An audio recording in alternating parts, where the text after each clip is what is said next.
je voudrais insister sur un enseignement très important dans la paracha de Béhar, puisque vous savez que la paracha de Béhar, ce sont les dernières parachiotes du Sefer Vaïkra. C'est assez, d'ailleurs, comment dirais-je, d'ailleurs, c'est bien organisé. Évidemment, c'est bien organisé. Mais le Sefer Vaïkra est le Sefer qui, au bout du compte, va mettre en place tout type de relation, encore une fois, entre l'homme et le Créateur, avec les trois dimensions fondamentales, à savoir, évidemment, la dignité humaine, le temps et l'espace. Et là, on rentre dans cette dimension-là, justement, la dernière ligne droite, puisque la paracha de Béhar, on nous évoque la mitzvah de la Shemitah. Et on évoque aussi la mitzvah du jubilé, de Yovel. Et on voit quelque chose qui m'a particulièrement interpellé sur le fait qu'effectivement, d'abord, il y a un enseignement qui est bien connu, sur le fait qu'on rappelle que la Shemitah a été donnée aussi au Har Sinaï. D'accord ? Oui. Et on insiste sur ce point. Alors, on est toujours un petit peu surpris. Pourquoi est-ce qu'il est nécessaire? Alors, on va voir. On est toujours effectivement fasciné par l'idée de dire pourquoi est-il nécessaire de rappeler que la Shemitah a été elle aussi donnée au Har Sinaï. D'abord et avant tout, toutes les mitzvot ont été données au Har Sinaï. Il n'y a pas que la Shemitah. Et puis, il y a un point supplémentaire qui va nous interpeller, c'est le fait que dans cette dimension de la Shemitah ou du Yovel par la suite, de la même manière qu'on a l'obligation de chômer et de ne pas travailler la terre la 7e année ou la 50e année, on a aussi en parallèle l'obligation, on a aussi l'obligation de travailler la terre pendant 6 ans. Une question. Ken. Quand on arrive à la 7e des 7e année, c'est-à-dire à la 49e, est-ce qu'on a une Shemitah à la 49e et la 50e, c'est le Yovel? Donc il y a 2 années. Oui, mais ce n'est pas la même problématique. C'est-à-dire que la problématique du Yovel, elle n'est pas par rapport, justement, elle n'est pas par rapport à la terre. La 50e année, en l'occurrence, elle est par rapport à la libération des esclaves et des gens qui retrouvent leur lopin de terre. Il n'y a pas de Shemitah. Ce n'est pas la Shemitah. La Shemitah, c'est tous les 7 ans. Ah, c'est-à-dire le rêve d'Aïd. Exactement. Mais le fait est, qui paraît moi très important, c'est le fait qu'on ait l'obligation de travailler pendant 6 ans. On parle tous à chaque fois dans la même optique quand on rappelle du verset Sheshet Yamim, Sheshet Yam Ta'avod Vasita Kol Melartecha, ou Beyom HaShevit Yishbot Mikol Melartecha. C'est-à-dire qu'on insiste à chaque fois sur la dimension du Shabbat, mais on n'insiste pas toujours sur ce qu'il y a avant le Shabbat. C'est-à-dire qu'il y a un ordre pour travailler. Et quand je parle effectivement de cet ordre de travailler, à commencer par les grands de la génération.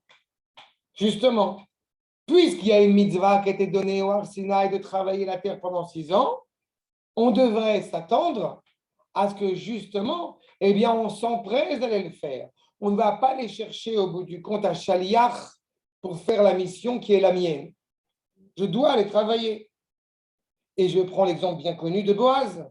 Justement, Boaz, quand arrive la possibilité pour lui de voir la récolte, d'aller s'occuper de la récolte, il y va. Iné, hu, zoré, et goren asorim, alaïla. Il n'a pas forcément le temps de le faire pendant la journée, puisque nous rappelle les Chachamim, c'était le Rosh Hashanah, c'était Gadol d'Israël.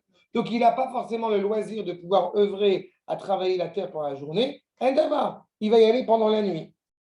Va nous dire le Khatam Sofer, justement, dans ses Chilushim sur la Masechet Zuka, qu'il ne serait, de la même manière qu'il ne serait pas envisageable de demander à quelqu'un de mettre les tefilines pour lui, sous prétexte que je ne peux pas le faire parce que je suis occupé à d'autres tâches, eh bien, va nous dire le Khatam Sofer, il ne serait pas envisageable de la même mesure que quand on rentre en Eretz Israël, on ne se préoccupe pas d'œuvrer, de travailler la terre. Kitavo el haaretz, 6 ans, tu vas justement clairement travailler, et après, tu vas effectivement chômer. Mais d'abord, il va y avoir cette évocation de retrouver le travail, de retrouver la cohésion. On ne cherche en aucune manière une dispense. D'accord? Maintenant, l'invoquer au Sinaï, c'est pour ceux qui éventuellement voudraient parler de Torah sans parler d'Eretz Israël, ou ceux qui voudraient parler d'Eretz Israël sans Torah. Nous connaissons évidemment cette problématique, et Dieu sait combien elle est fâcheuse. À partir du moment où justement on invoque la Shemitah dans Eretz Israël, alors Shemitah dans Har Sinaï, ça veut dire qu'on évoque toujours la possibilité, l'interdiction, j'ai envie de dire, de croire que quand on parle au bout du compte d'Eretz Israël, bon, c'est quand même de l'idéologie politique. Non, ce n'est pas l'idéologie politique. C'est parce que justement, on est profondément attaché à la Torah que par là même, on est profondément attaché à Eretz Israël. Vous allez me dire, mais oui, mais on est tous attachés à Eretz Israël. Mais comme je viens de l'indiquer à l'instant, ce n'est pas attaché à Eretz Israël uniquement d'un point de vue philosophique, sympathique, lyrique et littéraire. Non, certainement pas. C'est de préoccuper au bout du compte, d'aller la construire, d'y être présent ici en Eretz Israël. On a vu il y a quelques semaines, quand on a justement l'évocation d'un de Chachamim qui arrive à Akko, dans le traité d'Oktubot, justement, le premier Chacham, Rabbi Abba, qui vient et qui, au bout du compte, embrasse les pierres de Akko. Il s'abaisse de voir la beauté d'Eretz Israël. Première motivation qui m'importe énormément. On est profondément animé par cet amour d'Eretz Israël. Ensuite, Rabbi Hanina, qu'est-ce qu'il fait? Il commence, au bout du compte, à aménager les routes, les pierres, etc. Il commence à redonner ça. D'abord, il y a cet amour profond, intrinsèque, inconditionnel d'Eretz Israël, parce que c'est Eretz Israël, parce que c'est Eretz HaKodesh, parce que c'est Eretz Hashem. Et de là, on se préoccupe de la parfaire et de la construire, tout en ne négligeant pas la situation physique et morale et mentale et spirituelle de la génération à laquelle on s'adresse. C'est pour ça que juste après, les troisièmes Chachamim, ce sont des Chachamim de Tveria qui vont se préoccuper quand il y a à l'ombre de construire, de mettre du soleil, et quand c'est au soleil d'être à l'ombre. C'est-à-dire qu'ils prennent en considération ce qui se passe. Et seulement à la fin, et ce sera, j'ai envie de dire, à la fin des temps, comme rappellent nos maîtres, justement, eh bien, le dernier Chacham, dont j'ai d'ailleurs malheureusement oublié le nom pour le moment, mais peu importe, le dernier Chacham, qu'est-ce qu'il fait? Mitavek be'afar chez l'Eretz Israël. On n'est plus en train de descendre vers l'Eretz Israël, on n'est plus seulement en train de construire, on est en train, au bout du compte, d'avoir une influence mutuelle entre Eretz Israël et nous, organique, vivante, entre Eretz Israël et nous, Eretz Israël. C'est ce qu'on appelle la vie d'Israël Markim. On n'est plus en train de vouloir essayer de transformer, de construire. On vit dans cette ambivalence avec Eretz Israël.